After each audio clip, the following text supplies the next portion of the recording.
Hey, it's Sarah. I'm doing a quick review on this garbage disposal. It's the Moen one, and this has been in place for a while. It's doing really good. It has good power, especially for when you're trying to, dispose of stuff within your sink. So here's the undermount part of it, just to give you an idea visually.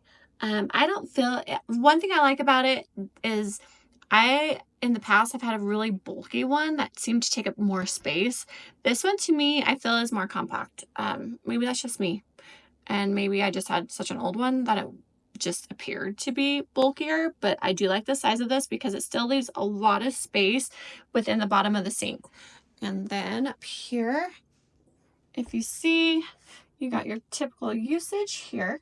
So, nothing crazy or fancy there. So when it's on, it's usually running.